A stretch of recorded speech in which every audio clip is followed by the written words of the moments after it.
Assalamualaikum warahmatullahi wabarakatuh. Hope you're doing well. I am at the kids' table or record the video because the little ones are playing in the living room. So we shall continue our series in the most effective manner we can. So let us begin with this radical feminist book. We have been digging into it for quite some time, and it really is very bizarre. But we learn their philosophy, which helps us to be able to argue with their principles more effectively. Let us continue on that path. The new far right uses tools of political coercion that evolved from dating strategies designed to work around women's sexual consent. Okay, so we have dating strategies. You can trace many of the tactics and cod philosophies of modern fascism back to the cultural sewer of online men's groups. Cultural sewer of online men's groups. To communities of miserable, frustrated young men drawn together by common resentment of womankind. Now, this is interesting because I'm starting to actually notice that, especially in the red pill manosphere. But we know feminism kind of gave birth to that movement, to the MGTOW movement and all that jazz, and the incel movement. But some of these guys really do have a hatred of women, and it's starting to become very noticeable. As we'll see in later chapters, modern fascism targets vulnerable young white men and convinces them that feminism, anti-racism, and liberalism are a threat to the very soul of white Western manhood. So, with that being said, you can see clearly that this is a pretty woke book. She kind of hit every target in order for us to put her into that category. She does have a point that there is definitely a demographic of Peckerwoods that think this way. So you can't really blame her in the whole sense. I guess you could look at someone like Nick Fuentes as a person who she's kind of describing here. So she has a point, but I don't agree with it entirely. In fact, modern masculinity is its own worst enemy. In the years since the financial crash of 2008, countless millions of men have grown up and grown older, facing insecurity, lack of stability, lacking everything that was supposed to give their lives meaning. Among the few things they have left to give them a sense of familiarity and purpose, or traditional gender roles. That's an interesting proposition, actually, right there. Because I remember the financial 2008 crisis. Because I came to California in 2007, the job market was booming, and the economic housing, the subprime mortgage market crashing because they gave out all these loans to people who couldn't pay it back, that had cheap credit. It really ricocheted into the job market. So they straightened up their banking stuff and got massive bailouts. And many have said we still haven't fully recovered from that collapse, and that's why the housing market is so bad. So maybe she has a point in terms of that was such a shock to the patriarchal system because a man to work one job and provide, that somehow led to this questionable manhood philosophy, and so they clung to gender roles to kind of feel like they had a sense of self again, of traditionality. Let's see what she says further. Specifically, the social scripts that reserve respect and status for strong men who can attract and dominate submissive women. So to attract and dominate submissive women. This convinces many men that's what's really lacking in their lives is not the economic justice or social security, but simply a woman, any woman, to care for them and prop up the shards of an ego shredded by modern life. A woman to make them feel important, needed, seen, and heard, when so little else does. It is easier, after all, to blame women, feminism, and woke culture for everything that feels unfair in modern life than it is to blame the economy or the government or yourself. Ooh. She kind of got spicy, didn't she?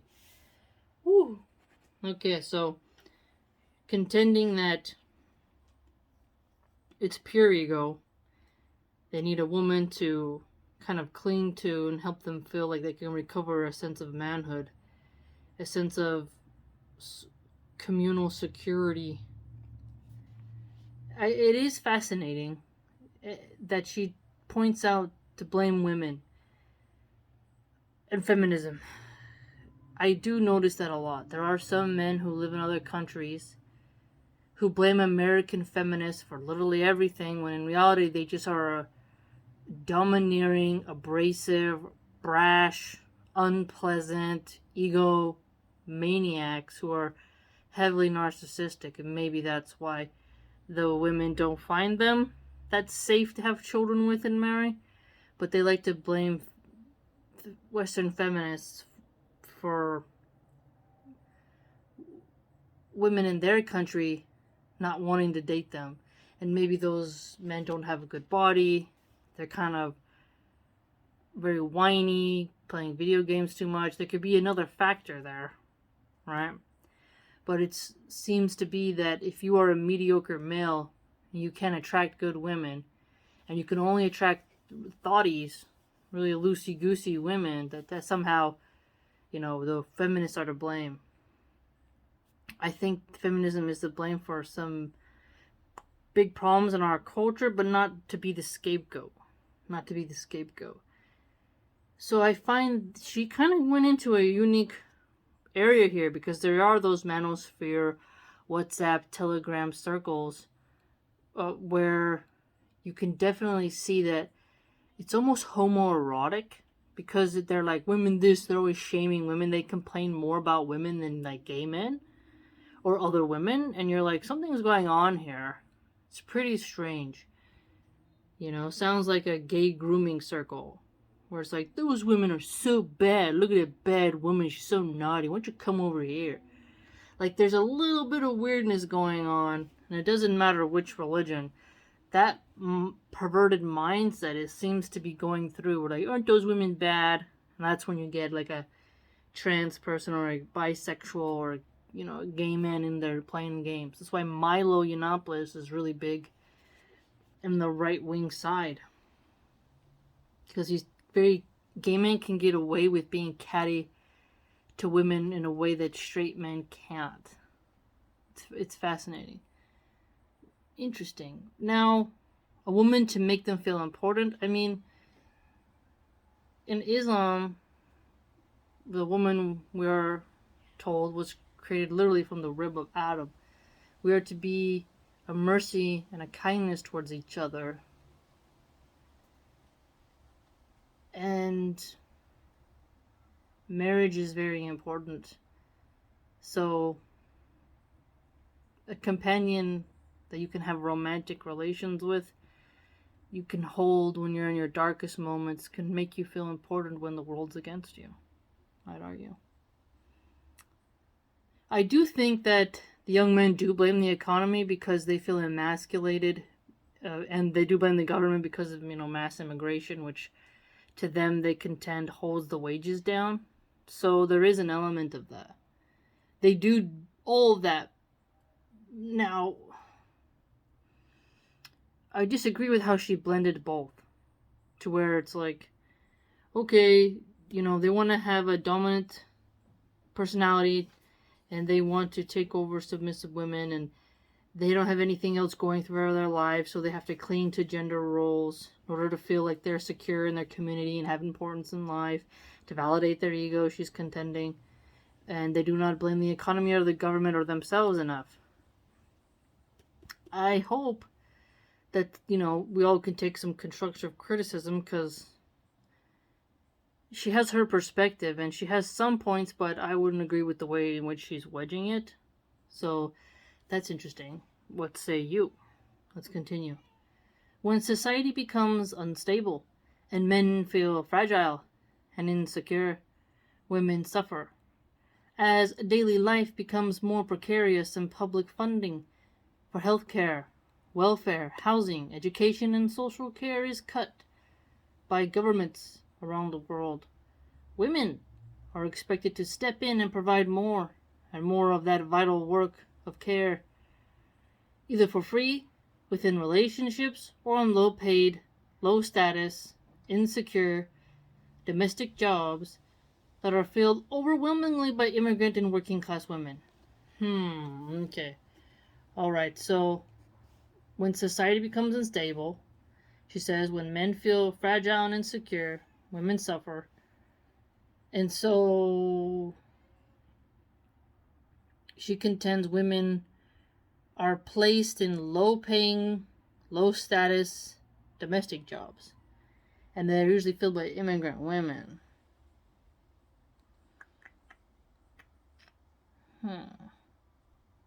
During the COVID-19 lockdowns of 2020, as millions of people were forced to shelter in place, with abusive partners and spouses, domestic violence more than doubled. Yeah, it was very crazy.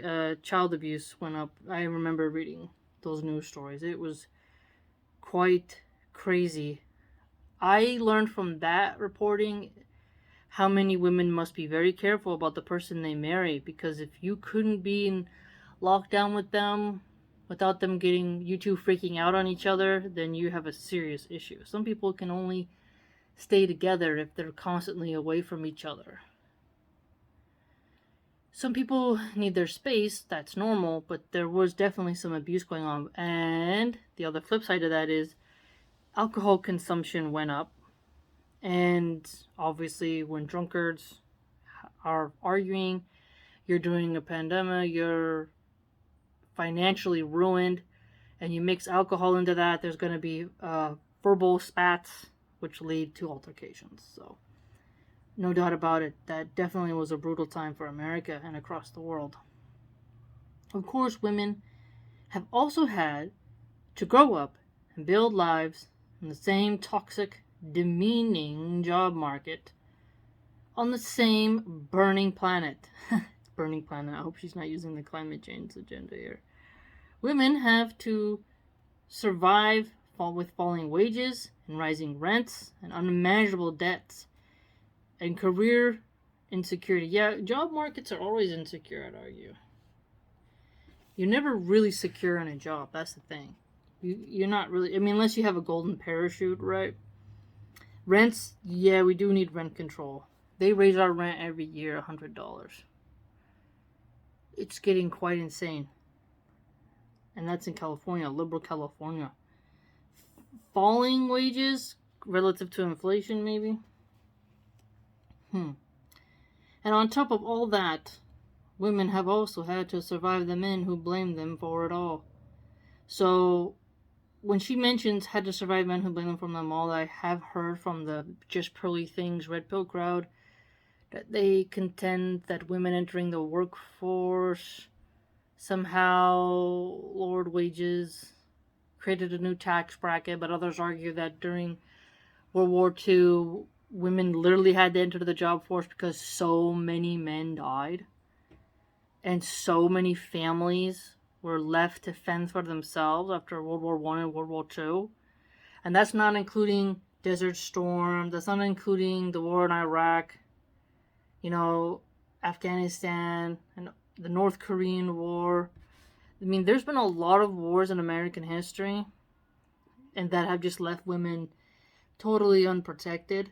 And so blaming women for going into the job market and that somehow disrupted the power balance of society, I mean, you have a point, but at the same time, there's always going to be broken homes, so you have to have a social safety net. So you don't want the welfare system to be abused, but you do want some type of social safety net where people can fall onto it. So this is just very interesting. Very interesting. The financial crash of 2008, her bringing it up is interesting. This was a very interesting chunk of assertions here, right? She's really pointing out the psychological aspect of men to be the providers.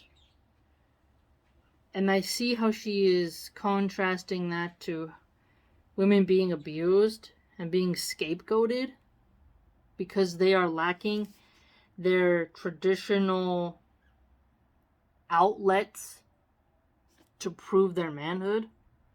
So the only outlet left is the dutiful, traditional, conservative wife, right?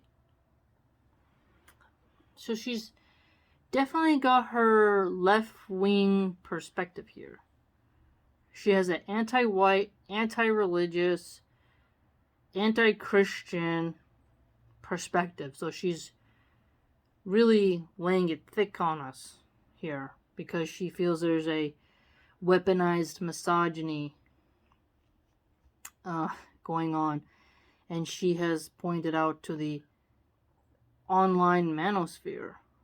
Quite interesting because the tides have begun to turn on the red pill movement, especially with them now pushing vasectomies onto their young men.